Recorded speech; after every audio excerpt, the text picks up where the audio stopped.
देखिए, हमारा देश कुपोषण के विषय में, माल न्यूट्रिशन के विषय में अभी भी हम सर ऊंचा कर सके ऐसी स्थिति में नहीं। हमारे देश में ऐसा तो नहीं है कि कोई खाने का प्रबंध की कमी है, लेकिन कभी खाना, क्या खाना, कब खाना, कितना खाना, पानी शुद्ध होना चाहिए, इन विषयों में थोड़ी उदासीनता है। अगर एक खिलाड़ी जाकर के बच्चों को कहते हैं कि आपको एक खाना चाहिए, वरना तो मुझे तो मालूम है, मैं जिस परिवार और जिस माहौल से आया हूं, बच्चों को कुछ भी को क्या कहेगा, बाजरे की रोटी और गुड़ दे दो बस। उसको लगता ही नहीं कि मुझे सब्जी वगैरह खानी चाहिए। ऐसा ही होता है। क्या आप उन लोगों को समझा सकते हो कि संतुलित आहार का क्या महत्व है? बचपन से इन चीजों को शरीर में क्या जरूरी है?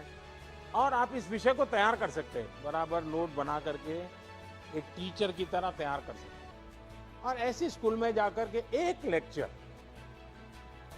पोषण के संबंध में, न्यूट्रिशन वैल्यू के संबंध में, क्योंकि खिलाड़ी के जीवन में वो बहुत बड़ा होता है, विकास के लिए भी जुड़ा। तो आप हैरान हो जाएंगे, हमारी जो बच्चियां हैं वो 13, 14, 15 साल में ऐसी एनेमिक कंडीशन में होती है कभी कभी, और 5 साल 10 साल के बाद जब वो मां बनेगी तो बच्चा स्वस्थ पैदा ही नहीं हो सकता।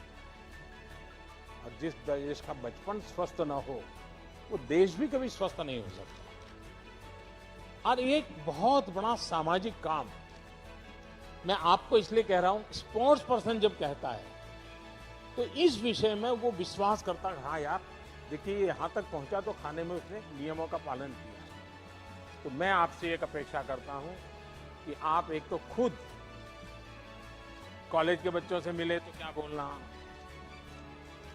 स्कूल के बच्चों से मिले तो क्या बताना, प्राइमरी बच्चों से मिले, ऐसे 3-4 विषय तैयार करके ऑनलाइन सब अवेलेबल होता है। मैं भी आपको नोट भेज दे, डिपार्टमेंट ऐसी व्यवस्था करूंगा।